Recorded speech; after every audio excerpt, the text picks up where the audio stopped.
Oi gente, eu sou a Rô, sejam bem-vindos à minha biblioteca e sejam bem-vindos a mais um vlog, iniciando aqui um vlog especial de Halloween. Por quê? Eu fiz uma TBR, né, só que eu já tô furando ela, porque eu decidi agora que eu quero fazer um vlog de leitura comentando sobre cada um dos contos de terror do livro Os Perigos de Fumar na Cama, da Mariana Enríquez. Vai ser o meu primeiro contato com essa autora. E uma das coisas que me fez ficar muito curiosa sobre esse livro aqui, gente, é porque aqui, ó, vem escrito assim: adentrar outra vez a mente incrível dessa autora, que se conecta com mestres da literatura como Shirley Jackson, que é uma autora, assim, que eu amo e super recomendo pra vocês. E o outro que ele cita aqui como exemplo é o Thomas Ligotti. E esse cara, eu tô com um outro livro dele, que é esse aqui. Ainda não comecei a ler, eu vou fazer um vlog dele também. Mas aí eu quero ver se eu leio esses dois livros nesse mês, porque eu vou ver se essa comparação tá certa, tá? Porque na parte da Shirley Jackson, acho que já posso dizer que realmente tem algumas coisas aqui, umas certas estranhezas que me lembram, tá? Mas enfim, esse aqui vai ser assunto para outro vlog que eu ainda vou ler esse mês e comentar com vocês. E desse livro, ontem de noite eu peguei pra ler e eu li 4 contos. Os contos são bem curtinhos, tá? Aí, vamos conversando aqui sobre cada um deles, só que não vai ter spoiler, fiquem tranquilos, tá? O primeiro deles é o Desenterrando a Anjinha, e aqui a gente vai ter uma garotinha que ela encontra alguns ossos humanos no quintal dela. E alguns anos depois, ela começa a ver um certo fantasma. As coisas vão caminhando de uma forma bem estranha, tá? Não é algo que assuste, mas ao mesmo tempo é cômico e bizarro. E quando eu digo cômico, gente, é porque a gente meio que vê a mulher tendo que lidar com essa situação do fantasma atrás dela e começa a ser, de certa forma, natural pra ela, sabe? Ela vai simplesmente lidando com o problema. A questão que eu não sei aí se as pessoas vão gostar é porque é um final aberto. E esse negócio de final aberto é uma coisa que, pelo visto, vai ser comum em vários contos aqui. E eu sei que muita gente não gosta, mas eu não tenho problema nenhum com isso. Então, esse primeiro conto foi ótimo pra ser a abertura do livro, porque ele já mostra o tom de estranheza que a gente vai encontrar nas histórias de terror dessa autora. Aí, os outros 2 contos que eu li, gente, foram o Carrinho, que é o 3, e o A Virgem da Pedreira. E esses 2 eu senti que ela traz um pouquinho de crítica ao racismo, tá? Porque no primeiro, que é A Virgem da Pedreira, a gente vai ter um grupo de meninas que elas meio que são amigas, mas elas não se gostam muito, tá? Na verdade, várias delas têm muita inveja e ciúme de uma garota específica. E essa menina, no caso, é uma garota negra. Aí nesse conto a gente vai ver como que o sentimento de ciúme e inveja vai levando a uma situação muito crítica aqui, tá? Uma situação realmente cruel. E quando eu digo que tem essa questão do racismo, é porque a maneira que essas meninas falam e que elas enxergam a outra garota é como se elas não conseguissem aceitar que uma pessoa preta fosse melhor do que elas. Tem um elemento sobrenatural aqui, mas o que pesa realmente, o que realmente é intimidador e cruel é a questão do racismo. E no terceiro conto, que o nome é O Carrinho, isso também acaba acontecendo. Porque aqui a gente vai ter um cara que ele é como se fosse um mendigo ali e tal, e acaba tendo uma situação ali que meio que expulsam ele de um lugar, ele é meio que maltratado, e você fica até olhando assim, meu Deus, pra que isso tudo, sabe? Então você vê ali a crueldade humana desde o início, e por conta disso, o local onde isso aconteceu meio que sofre de uma espécie de maldição, onde as pessoas não têm mais luz, elas não têm mais água, elas vão passando por dificuldade, por fome e coisas do tipo. Esse aqui traz essa questão do racismo, né? Afinal de contas é um personagem que é negro, e também traz a questão de diferenças sociais, né? As pessoas daquela local se sentiam superiores porque elas tinham mais condição financeira. Então traz essas 2 críticas aí. O final também é meio aberto, e esse aqui eu acho que pode gerar alguns conflitos, porque eu nem sei se eu gostei tanto do final, eu acho que eu queria alguma coisa diferente, sabe? Mas ainda assim é um conto excelente, porque você vê que dependendo da situação, né, de dificuldade ou alguma coisa assim, o ser humano acaba mostrando quem ele realmente é. Não é a situação de desgraça que modifica ele, ela só faz ele realmente mostrar aquilo. Então a maldade que você vê nessas pessoas já estava ali. E isso é o que é realmente assustador dentro do conto. Não é a maldição ou qualquer coisa do tipo. É a maldade humana. Só o final desse aqui que eu não sei se eu gostei tanto. Eu queria um final diferente, tá? Mas ainda assim, excelente conto. Aí essa altura do campeonato eu já tinha percebido que a autora não vai dar final feliz pra ninguém nesse livro. Só tem desgraça acontecendo. Mas enfim, o quarto conto é O Poço e a gente vai ter uma menina que ela simplesmente tem medo de tudo. Tudo que vocês possam imaginar. E é um medo tão bizarro que essa menina não consegue dormir, ela não consegue sair de casa e ela vai convivendo com isso no decorrer da vida. E isso vai aprisionando muito ela, porque ela vê que a irmã dela tá saindo, tá aproveitando, né, estudando, aquela coisa toda, e ela tá meio que aprisionada. Até que, certo momento, elas decidem visitar uma bruxa. Gostei desse conto porque é realmente aterrorizante você ver que a pessoa não consegue viver por conta desse medo. Isso por si só já traz um terror. E o outro é porque ele pega num ponto pra mim que sangue não significa nada. Não é porque é a sua família que deva realmente significar alguma coisa. E isso pesa muito dentro dessa história, gente. Inclusive o final disso aqui, nossa, eu queria que tivesse mais assim umas 5 páginas, sabe? Só pra ter a desgraceira acontecendo e essa menina tá numa situaçãozinha melhor. Mas enfim, em termos de primeiras impressões, gente, eu adorei esses 4 contos, porque assim, nenhum deles tem um final feliz, sabe? Nenhum tem. Então todos eles você quer que a pessoa saia numa situação boa e isso não acontece, mas o terror reside aí.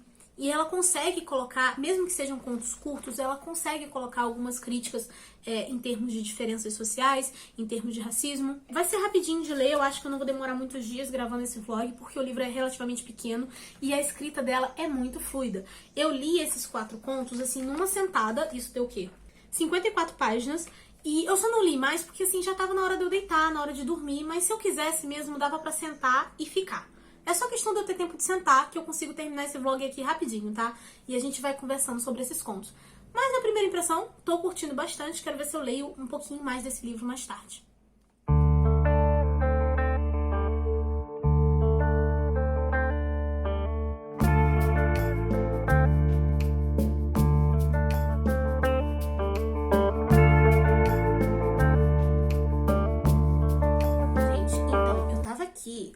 Me ajeitando pra gravar uns vídeos, né, do especial de Halloween. Inclusive, percebi que eu preciso urgentemente cortar meu cabelo, porque ele tá sem corte, ele tá ficando... Não consigo arrumar ele direito, tá? Mas, enfim, a questão é... Ontem de noite eu não tava com muito tempo, né? Então eu acabei, tipo, vou ler só um contozinho do livro antes de dormir. E não é que dê medo, mas... eu percebi o quanto que ele me afetou. Porque realmente a escrita da Mariana Enríquez, ela é muito imersiva e tudo mais. E eu sonhei. Eu sonhei com um conto. Enfim, eu tive um sonho bem estranho. Não sei explicar os detalhes, mas o cenário era muito parecido com o conto. E eu fiquei meio do tipo, meu Deus, eu preciso sair desse lugar. Tava assim no meu sonho. Mas assim, o conto em questão é o... cadê o título dele? Rambla Triste, que inclusive se você tem vontade de conhecer a Barcelona, talvez isso aqui te desmotive um pouquinho. Basicamente aqui a gente vai ter uma personagem que ela tá passando alguns dias ali em Barcelona, ela tá visitando uma amiga e ela começa a se incomodar pelos cantos onde ela vai passando porque ela sente um fedor horrível na cidade. É um cheiro constante de coisa podre, sabe mesmo? E ela vai ficando incomodada e ela mesma vira e fala assim, ai, não quero ser a turista que fica reclamando da cidade dos outros e coisas do tipo, mas aquilo vai incomodando ela de uma forma muito bizarra. Inclusive, eu acho que foi esse o ponto que me impressionou, gente, porque apesar de eu ter sinusite e eu viver com o nariz entupido, o meu olfato, ele é muito sensível. Às vezes eu tô num ambiente, ninguém tá sentindo o cheiro e eu tô sentindo, sabe? Aí muito tempo depois é que alguém sente e eu viro, pô, mas eu tava sentindo há mó tempão. Então toda essa questão dela impressionada com os cheiros do ambiente, eu acho que foi o que me pegou e o que me fez sonhar. Eu não tenho ideia se a Barcelona é conhecida por ser um lugar que tem um cheiro ruim, mas, enfim, se for, eu acho que o toque sinistro dessa história é justamente porque a Mariana Enríquez, ela cria uma história sobrenatural pra justificar esse cheiro. E que vai fazer dessa cidade um lugar maldito, um lugar amaldiçoado. Eu gostei muito, sabe, tanto da questão do plot sobrenatural, quanto toda a descrição que ela dá do lugar, porque realmente é imersivo. Se não fosse, eu não teria sonhado com esse lugar. Enfim, eu achei isso muito bizarro. Enfim, ainda não li os outros contos, né? Foi só esse comentáriozinho que eu queria fazer agora, antes de eu começar a gravar alguns outros vídeos do especial de Halloween pra vocês. Mas assim, realmente, olha, essa mulher aqui me pegou, hein? Gente, se tem uma coisa que eu tenho um pouquinho de raiva em mim, é que quando eu começo a gostar de um autor, de uma autora, eu fico levemente obcecada. E eu começo a comprar outras coisas, tá? E uma coisa que eu não tinha falado com vocês no último take é que depois de eu ter lido o Lambda Triste e eu ter sonhado com ele e tudo, eu fui na Amazon olhar os outros livros da autora e tal. E assim, ia ver o que eu ia comprar, né? Só que tem coisa que você não acha, né? Tipo aquele... As Coisas que Perdemos no Fogo não tá disponível e tal. Só que eu achei um que estava barato. Aí vai ter gente me julgando agora, porque eu falei que eu não gosto dessa coleção, né? Mas o preço tava compensando mais nesse aqui. Enfim, a caixa veio grande, mas é um livro só, tá? Eu também não tô tão louca assim ainda, tá? Que aí, no caso, temos a caixinha do Intrínsecos aqui. Descobri que tinha um livro dela que tinha saído pelo Intrínsecos. Só que assim, gente, eu queria a capa normal, né? Porque vocês sabem que eu nunca gostei muito da coleção do Intrínseco, porque é capa dura e tal que eu gosto, mas não tem ilustração, a capa é sem nada, sem nenhum detalhe. Só que a capa desse aqui é feia, normal, sabe? E tá muito caro, porque o livro já tá difícil de encontrar, daí tava 60 e poucos reais, mais o frete. Aí eu virei e falei assim, poxa, a versão do Intrínseco tá R$21,90, gente. Aí eu fui lá e peguei a do Intrínseco mesmo, né? Porque feio por feio, a gente pega o feio mais barato. Enfim, nunca tinha comprado nada cheiroso. Um cheirinho gostoso. Nunca tinha comprado nada do Intrínsecos, nunca fiz assinatura, nada do tipo. Peguei esse aqui mesmo só porque tava barato, eu queria outro livro dessa autora.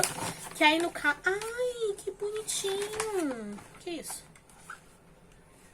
Ai, gente, veio uma vela. Não sabia que vinha com vela. Gente, eu só olhei o título, não olhei nada. Enfim, vem uma velinha bonitinha e tem um gato sacolejando a mesa. Com licença, bebê. Com o rabinho na tela, passando.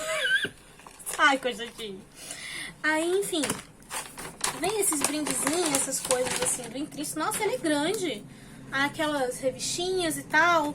Só que eu queria por causa do livro em si mesmo, sabe? Que aí, no caso, a capa dele, brochura, era assim. Acho feia, tá, gente? Tá aqui o livrinho do Intrínsecos, que é o Nossa Parte da Noite. Vem com essa revistinha, enfim. E tá aqui. Comprei, gente. Fiquei levemente obcecada. Num momento que eu achar algum dos outros livros dela em promoção, provavelmente eu vou comprar também, tá? Mas, enfim, esse é romance mesmo, né? Tipo, uma história completa, não é de contos. A folha de guarda até que é bonita. Achei bonitinha. Tá, valeu a pena. E assim, gente, pelo preço que tava compensando, entendeu? Não sei se eu vou gostar, vem com fitilhozinho também. Agora, temos um gatinho? Oi, bebê. Quer brincar com a caixa? Toma a caixinha. Fica a caixinha pra você. Aí, enfim, gente, vamos conversar agora sobre os outros contos que eu li. Que assim, gente, essa mulher realmente me ganhou, tá? Eu li mais 3 contos. Que aí o número 6 era o Almirante. Esse aqui eu não gostei tanto, tá? Foi o primeiro, assim, que eu não gostei do livro. Porque aqui a gente tem uma mulher, ela é bem solitária, bem triste. Ela já passou por um certo tipo de trauma. Que esse trauma por si só já é assustador, sabe? Já é um terror na vida de qualquer mulher. E ela tá ali num mirante e tal, perto de um hotel de praia, essas coisas assim. E tem um fantasma. E esse fantasma vai rondando essa mulher. Esse aqui eu confesso que eu não me empolguei, eu não gostei, não senti muita coisa por ele. E provavelmente esse vai ser um dos contos que no futuro, quando alguém me perguntar sobre os contos desse livro aqui, provavelmente esse vai ser um que eu não vou lembrar direito. Eu achei ele bem esquecível, tá? Aí o outro aqui começa a gente indo pra uns rolê mais bizarros, né? Que é Onde Está Você, Coração?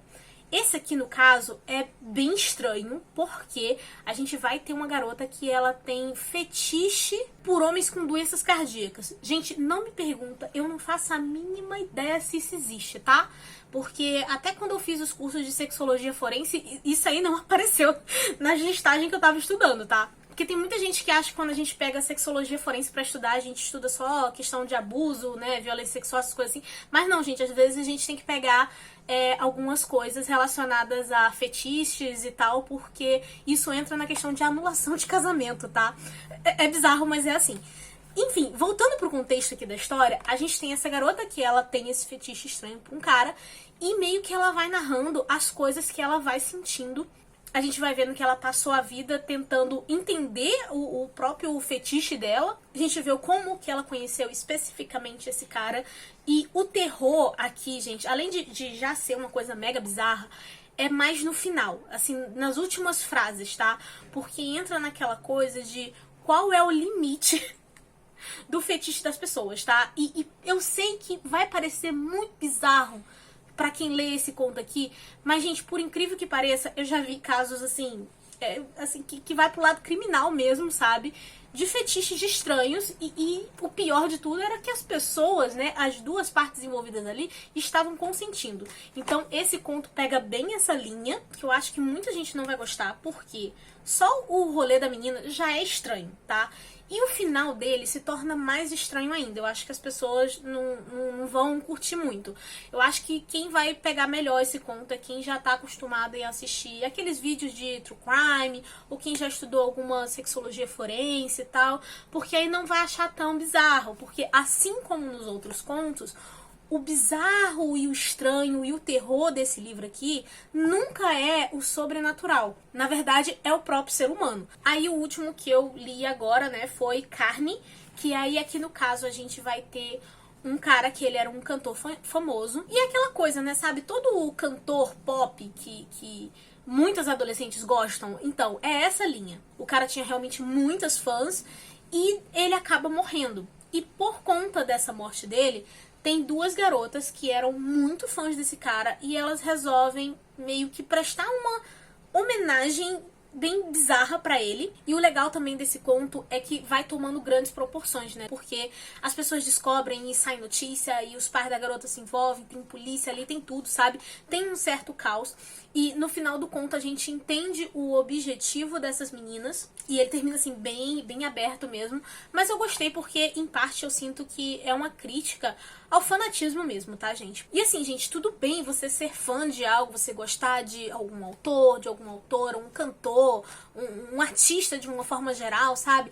Tudo bem, mas existe um limite. E tem algumas pessoas que, sei lá, por já terem uma mente talvez fragilizada ou alguma coisa do tipo, elas acabam ultrapassando esse limite, vão entrando na linha da obsessão e da insanidade. E eu sei que vai ter gente que vai ler esse conto e vai dizer, nossa, mas que coisa absurda. Gente, não é tão absurda assim, por quê? Se a gente for ver alguns casos criminais por aí envolvendo famoso, a gente sabe que tem um monte de gente doida que sai por aí, diz que é fã da pessoa, mas mata a pessoa. Então, isso aqui me surpreendeu como um conto e tudo mais, tem essa crítica aí, mas não é algo que, tipo assim, duvidaria que talvez existisse algum doido no mundo que fizesse alguma coisa assim. Não duvidaria. E é aqui que tá o terror, né? Porque parece absurdo, mas não tá tão distante da realidade. Mas enfim, eu adorei esse conto. Tô quase no finalzinho, gente. Faltam o quê? Faltam só 4 contos. Provavelmente a próxima vez que eu for vir conversar com vocês aqui, eu já vou ter terminado esse livro. Terminei o livrinho agora há pouco. E os últimos 4 contos, no caso. E gostei de 2 e dos outros 2 eu achei meio, sei lá, não curti tanto. O primeiro deles aqui é o Nem Aniversários e Nem Batizados. E esse aqui, gente, eu não curti tanto, tá? Porque a gente tem um cara que ele vai estar trabalhando com, né, filmagens de um modo geral, só que é justamente isso, ele não faz filmagem nem de batizado, nem de casamento, nem aniversário, nem nada do tipo. A proposta dele é fazer filmagens estranhas. E numa dessas questões de filmagens estranhas, ele é meio que contratado por uma família pra filmar a filha deles. Não quero falar muito sobre o porquê que essa família quer que a filha seja filmada, porque senão a minha opinião já vai ser um spoiler sobre. Mas a questão é que quando eu tava lendo esse conto, eu realmente achei que ele ia caminhar mais pro lado sobrenatural, né? Uma coisa mais assim, e não foi, né? E tudo bem que todos os livros desse conto ele tem a característica de serem meio que abertos, mas nesse caso especificamente eu achei que já ficou aberto demais, sabe? Eu queria alguma coisa um pouco mais clara ali. Mas a base desse conto é realmente muito boa, porque eu fiquei pensando, gente, que dava pra pegar esse conto em específico e criar uma excelente adaptação na verdade, seria mais uma inspiração do que uma adaptação, porque eu mudaria completamente o rumo das coisas pra ir realmente descaralhando pro lado sobrenatural da coisa. A base dele é realmente muito boa, a gente até consegue perceber inspiração em algumas histórias clássicas de terror, sabe? Mas não gostei ali de como as coisas se concluíram, porque, enfim, não era exatamente o que eu tava esperando ler. Ainda pro outro conto aqui, que é o Garotos Perdidos, cara, esse aqui precisava ter um filme, de verdade. Ia ser um filmaço. Ia precisar acrescentar algumas coisas também, porque o conto é pequeno, mas dava pra criar uma boa base de filme ali sim, tá? Porque aqui a gente vai ter uma mulher que ela trabalha tipo como se fosse... Não é conselho tutelar, gente, mas é algo mais ou menos similar. Tanto que eles falam aqui, ó, Conselho dos Direitos da Criança e do Adolescente. E lá, eles têm muito registro de coisas assim, de crianças que desapareceram. Aí nisso a gente vê, né, que vai trazer a crítica em si, né, sobre todos esses desaparecimentos. Só que assim, gente, dentro desses desaparecimentos, a autora vai estar citando aqui situações de casos de crianças e adolescentes que eram realmente maltratadas, que eram realmente abusadas, sabe? E então elas mesmas fugiam. Mas também tem situações em que são pessoas que foram realmente sequestradas, sabe? Que desapareceram por conta de sequestro, por causa de rede de prostituição, coisas do tipo. Então o início do conto é trazendo toda essa visão geral, né? Sobre essa temática em si, sobre esse problema real que existe. E depois é que a gente entra na parte sobrenatural. Porque todas essas crianças e adolescentes que desapareceram começam a reaparecer ao mesmo tempo em circunstâncias misteriosas. Eu não vou entrar mais em detalhes do que isso, porque não quero dar spoilers, tá? Mas gostei da proporção que toma, sabe? Porque é uma coisa realmente grande, é noticiado, tipo, o país inteiro tá vendo sobre, aí tem as famílias, tem aquela coisa toda. Então, assim, eu gostei das proporções que isso traz. E a finalização, gente, assim como todos os outros contos desse livro, ficam em aberto. E nesse aqui é uma coisa que em mim surgiu assim, queria um pouco mais, porque eu queria saber realmente as causas, porquê e a explicação do que estava acontecendo, mas ao mesmo tempo é uma coisa assim meio bizarra, uma situação que eu penso assim, se eu tivesse numa situação assim, eu acho que eu só ia pegar minhas coisas e ir embora. Que eu não ia querer ficar pra ver, tá? Porque isso aqui tá muito esquisito. Então, assim, eu gostei bastante desse conto. Tipo, acho que foi um dos que eu mais gostei. E, nossa, eu daria tudo pra ter um filme disso aqui.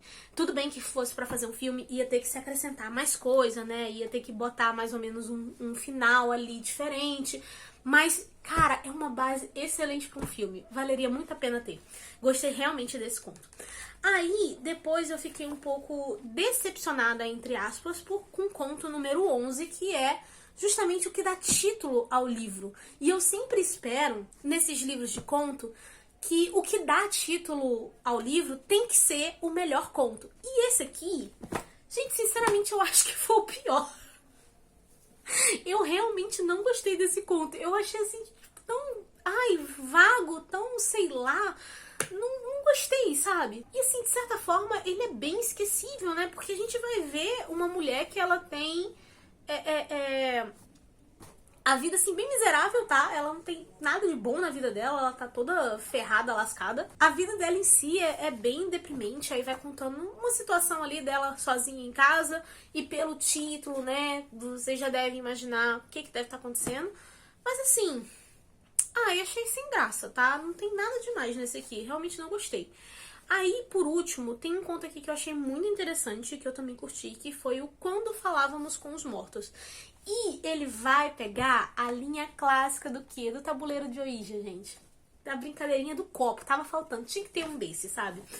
Aí a gente vai ter aqui 5 garotas, que elas são amigas e tudo mais, e elas estavam fazendo essa brincadeirinha de meio que chamar os espíritos pra conversar. E tem uma menina dessas garotas que perdeu os pais. Os pais dela não estão mais presentes na vida dela. Inclusive, esse conto em específico, ele vai fazer referência direta ao período da ditadura militar na Argentina, né? Porque quando eles mencionam aqui essas pessoas que desapareceram, eles falam sempre o termo de elas foram levadas. E essa menina, em específico, ela quer tentar usar esse tabuleiro pra achar os pais dela. Então esse conto vai estar trazendo referências a essa temática em específico, e uma coisa que é presente nesse conto, assim como em todos os outros contos do livro, é a aura. A Mariana Enríquez, ela sabe criar uma atmosfera de terror muito bem feita. Pelo menos você ficar ali em suspense, esperando o que vai acontecer, essa é uma sensação que permanece durante todos os contos e ela é constante. Inclusive, nesse conto aqui, você fica ali, né, muito preso, esperando o que vai acontecer. Eu acho que o que acontece em específico nesse conto não me surpreende tanto, porque eu já li e já assisti muitas histórias que pegam essa questão da brincadeira do copo, tabuleiro de Ouija e tal, essas coisas assim. Então, assim, não é novidade, mas ainda assim foi uma história que eu gostei bastante. E o final dela, mesmo sendo aberto, é algo que seria bem plausível de acontecer assim na vida real, sabe? Se pessoas passassem por essa experiência, provavelmente essa reação final seria a reação delas aqui, né?